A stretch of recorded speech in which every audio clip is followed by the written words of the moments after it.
వేదిక మీద ఉన్న పెద్దలు,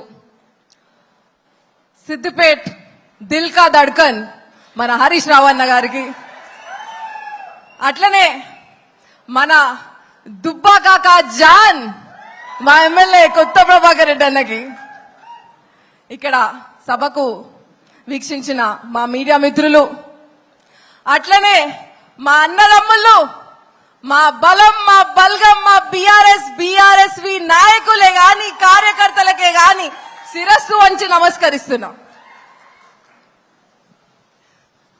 మనందరికీ తెలుసు మనకి అసెంబ్లీ ఎలక్షన్ల ఎట్లా మోసం చేసి టోపీలు పెట్టినరో టీవీలలో చూస్తున్నాం. ఫోన్లు యూట్యూబ్ లో ఓపెన్ చేస్తే జనాలు ఎట్లా పొట్టు పొట్టు తిడుతుండ్రో అన్ని చూస్తున్నాం. కానీ మీకు ఇవాళ కొన్ని వాస్తవాలు చెప్తా. కొన్ని తెలుసుండొచ్చు, కొన్ని తెలియకుండొచ్చు, కొన్ని యాది మర్చింటారు. తమ్ముళ్ళారా, తెలంగాణ కావాలని మనం ఎంత గట్టి సంకల్పంతో కొట్లాడి నా తెలంగాణ అని సీనా పాడికే చెప్పుకుంటామో, మనల్ని మోసం చేసినోడికి కూడా అట్లనే చెయ్యితోని ఎవరైతే చెయ్యి చూపించి మోసం చేసిండ్రో వాళ్ళకి చెయ్యితోని కాన్ కింద కాన్ బయట గట్టి కొట్టినట్టు డిపాజిట్ రాకుండా చేయాలి. మనకి అసెంబ్లీ ఎలక్షన్లలో ఏం చెప్పిండ్రు? 6 గ్యారంటీలు అని చెప్పిండ్రు. యాదుకుందా మీకు? ఆ 6 గ్యారంటీలు మనం నమ్ముతామో నమ్మము తెలియదు. వాళ్ళకి ఏం చేసిండ్రు? బాండ్ పేపర్ల సంతకం పెట్టి మరి ఇంటింటికి పంపించిండ్రు. యాద్ మర్చిండ్రా? యాద్ తెచ్చుకోండి. దాంట్లో ఒక లైన్ రాసిండ్రు, 100 రోజులల్లా ఈ 6 గ్యారంటీలు ఖతం చేస్తామని. ఇప్పుడు యువకులు అందరు ఉన్నారు కాబట్టి మీకోసం చెప్తున్నా. దాంట్లో ఒక గ్యారంటీ యువ వికాసం, అవునా కదా? అది యువ వికాసం కాదు, యువ మోసం అని నేను చెప్తున్నా. మీరందరూ మంచిగా యాద్ చేసుకోండి. ప్రతి ఒక్కరికి ఫీజు రియంబర్స్మెంట్ ఇస్తా అన్నారు. ఇచ్చిండ్రా? చూపెట్టండి. ఇచ్చిండ్రా? ఇయ్యలే. 4000 నిరుద్యోగ భృతి ఇస్తా అని చెప్పిండ్రు. ఇచ్చిండ్రా? గట్టిగా. ఆఖరికి మా అక్క చెల్లెళ్ళని కూడా ఇచ్చిపెట్టలే. 18 ఏళ్ళు నిండిన చెల్లెళ్ళు ఎవరైతే చదువుతుండ్రో అందరికి ఎలక్ట్రిక్ స్కూటర్లు ఇస్తా అన్నారు. ఇచ్చిండ్రా? వినిపిస్తలే. అట్లనే ప్రతి మండల ఇంటర్నేషనల్ స్కూల్ కడతా అన్నారు. కట్టిండ్రా? కట్టలే. గింతకనం అబద్ధం ఆడి ఇవాళ ఎక్కి గవర్నమెంట్ ఫామ్ చేసిన రేవంత్ రెడ్డిని ఏమనాలి మనము? మోసగాడు, నంబర్ 1 మోసగాడు అనాలి. అవునా కాదా? రేవంత్ రెడ్డి మోసగాడని నమ్మిన వాళ్ళు 2 చేతులు పైకెత్తండి. 2 చేతులు. ఇదే విషయంలో ఢిల్లీకి వెళ్ళి ప్రియాంక గాంధీ వచ్చింది,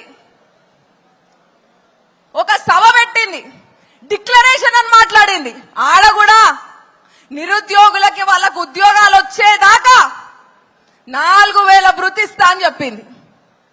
అప్పట్లో సిఎల్పి బట్టి విక్రమార్క పాదయాత్ర చేసుకుంటా స్పీకర్లు అడిగిపోయేదాకా 4000 భృతి, 4000 నిరుద్యోగ భృతి అని చెప్పిండ్రు. ఇచ్చిండా? ఇదే మాట అసెంబ్లీలో హరీష్ రావు అని అడిగితే మేమెప్పుడన్నాం? మేము 4000 భృతి అనేటిది మేము చెప్పలేదు అన్నారు. ఆ వీడియో నా దగ్గర ఉంది, మీ అందరికీ వాట్సాప్లలో పెడతా. అట్లనే దానికంటే ముందు ఈ విషయము అక్కడ కూర్చున్న అన్నదమ్ములకు తెలుసు అనుకుంటా. 8 నెలల ముందు అంటే జూలై, ఆగస్ట్ ఏం చెప్పిండ్రు? ఆఖరికి చచ్చిపోయి ఎక్కడో స్వర్గంలో ఉన్న రాజీవ్ గాంధీని కూడా వాడుకున్నారు. వెనకాల పేపర్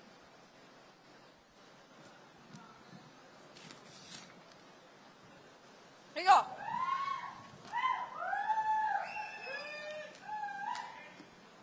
ఇవన్నీ మనం వాస్తవాలు మాట్లాడుకుంటాం. వాళ్ళ లెక్క బోగస్ మాటలు మాట్లాడము, ఫేక్ ప్రచారం చెయ్యం. ఉన్నది ఉన్నట్టే మాట్లాడతాం. బుల్లెట్ దిగిందా లేదా అన్నట్టు మాట్లాడతాం. ఏం చెప్పిండ్రు? క్విజ్ కాంపిటీషన్ అని చెప్పిండ్రు. యువకులందరికీ ఎవరైతే చదువుకుంటున్నారో 16 సంవత్సరాల నుంచి 35 సంవత్సరాల వరకు అందరూ క్విజ్ కాంపిటీషన్ లో పార్టిసిపేట్ చేయాలా, రిజిస్టర్ చేయాలి, మీకు మస్తు బహుమతులు ఉన్నాయని చెప్పి ఏమేంది ల్యాప్టాప్, ఫోన్లు, స్కూటర్లు ఉన్నవి లేని ఆఖరికి పవర్ బ్యాంక్ కూడా ఇడిచిపెట్టలేదు. ఇక మనోళ్ళు ఏం చేస్తారు? చదవనోడు కూడా ఏబిసిడీలు ఒక్కడే కదా, అడ్డి మార్ గుడ్డి దెబ్బ ఏదో ఒకటి కొడితే అట్లీస్ట్ పవర్ బ్యాంక్ వస్తుంది అని చెప్పేసి రిజిస్టర్ చేసుకుని ఇయ్యాలటి వరకు 119 నియోజకవర్గాలల్లో 5,000 ప్రైజులు ఇస్తా అని చెప్పిండ్రు. ఏ ఒక్క ప్రైజు వచ్చిందా? నేను శివసేన రెడ్డిని అడుగుతున్నా, యూత్ కాంగ్రెస్ ప్రెసిడెంట్ శివసేన రెడ్డిని అడుగుతున్నా, ఇక్కడ ఉన్నోళ్ళు ఎవరికన్నా ఒక్కరికన్నా వచ్చిందా? 119 నియోజకవర్గంలో ఒక్క ప్రైజ్ వచ్చినా మీ తెలంగాణ ఆడవిళ్ళ లెక్క సవాల్ చేస్తున్నా, ఈడనే బోడగుండు కొట్టుకుంటా నేను. ఈ విషయంకి ఎన్ఎస్యుఐ ప్రెసిడెంట్ బాల్మూర్ వెంకటే గాని, యూత్ కాంగ్రెస్ ప్రెసిడెంట్ శివసేన రెడ్డి గాని సమాధానం ఇయ్యాలి, బరాబర్ సమాధానం ఇయ్యాలని మేము కోరుకుంటున్నాం. మనకేం గిఫ్ట్లు రాలే, కానీ వాళ్ళకి మాత్రం మనకు టోపీలు పెట్టి మోసం చేసినందుకు మస్తు గిఫ్ట్లు ఇచ్చిండు. ఎవరు? రేవంత్ రెడ్డి. ఏం గిఫ్ట్లు? ఎమ్మెల్సీ చేసి కూర్చోబెట్టిండు. అవునా కాదా? అస్సుంటోడికి రేవంత్ రెడ్డి లాంటి మోసగాడికి చెక్కు పెట్టనీకే మెదక్ పార్లమెంట్లోకి వెళ్ళి మన వెంకట్రామరెడ్డి అన్న వస్తున్నాడు. వెంకట్రామరెడ్డి లాంటోడే రేవంత్ రెడ్డికి కరెక్ట్ మొగుడు. అగో అది వెంకట్రామరెడ్డి అన్న కాలి గోటికి కూడా సరిపోడు. ఎందుకంటారా? అది కూడా వివరణ చేస్తా నేను. ఒక చదువుకున్నోడు, ఒక ఐఏఎస్ మొత్తం మెదక్, మన దుబ్బాకనే కాదు మెదక్ పార్లమెంట్ మొత్తం చెప్ప గల్లీ గల్లీ కలిసినోడు, మన కోసం పబ్లిక్ కోసం సర్వీస్ చేయాలని ఒక ఇష్టంతోని దిగిండు దీంట్లోకి. మాట ఇస్తే పానమన తీసుకుంటాడు కానీ మాట తప్పడోడు కాదు, మాట తప్పడే తప్పడు. అసుంటోడిని మనం గెలిపించుకుంటే ఒక్కసారి ఆలోచించండి, మన ఊరు బాగుపడుతుంది, మన గల్లీ బాగుపడుతుంది, మన నియోజకవర్గం బాగుపడుతుంది. ఇసుంటోడిని రేపు పార్లమెంట్ లో కూర్చోబెడితే మన కోసం కొట్లాడతాడు, బల్ల గుద్ది మరి అడుగుతాడు, మనకు కావాల్సింది తీసుకొస్తాడు, తేడా వస్తే గల్లీల గల్ల పట్టుకొని మరి అడుగుతాడు. అస్సుంటోడు మనకు కావాలి. ఇంకొకడు పువ్వు గుర్తోడు ఏమనంటే ఆయన గురించి మాట్లాడు కూడా బేకార్, టైం వేస్ట్.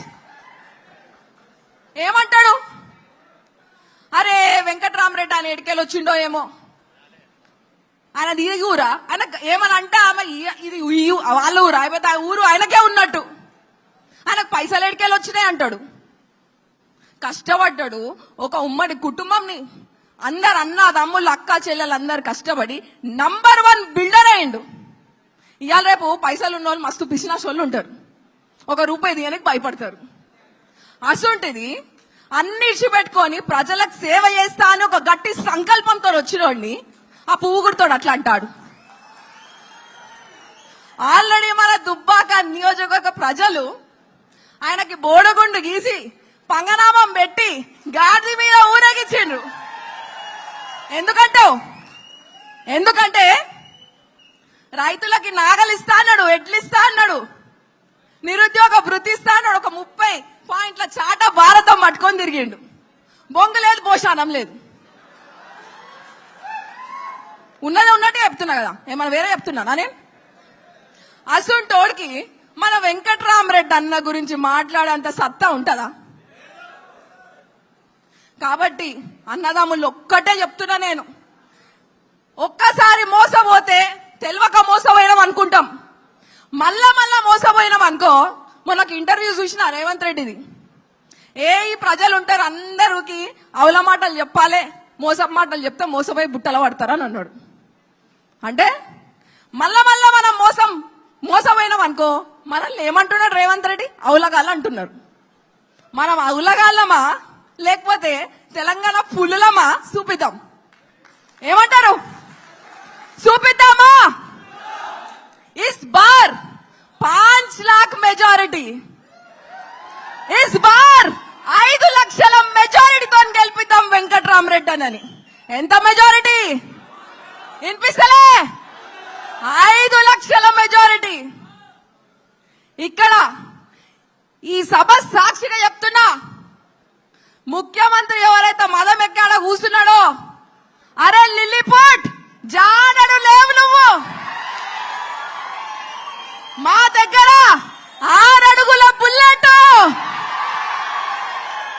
6 అడుగుల బుల్లెట్ ఉంది. మా హరీష్ రావు అన్న తట్టుకోగలవా అని మేము అడుగుతున్నాం.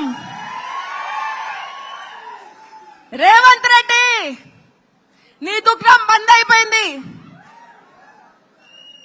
కాంగ్రెస్ तुम्हारा खेल खत्म, दुखनम बंद हो गया. అవునా కదా? కాన్బేరీ కొట్టాలా లేదా? కాన్బేరీ కొట్టాలంటే డిపాజిట్ రానియకుండా చేయాలి. చేస్తారా? ఎంత మెజారిటీ? 5 లక్షల మెజారిటీతో గెలిపించి మరి చూద్దాం. ప్రతి ఒక్కరం కష్టపడదాం, మన సత్తా ఏందో చూపిద్దాం. జై తెలంగాణ, జై తెలంగాణ, జై కేసీఆర్. ఆడ కూర్చున్న లిల్లీపుట్ గారికి వినిపించాలా? జై కేసీఆర్.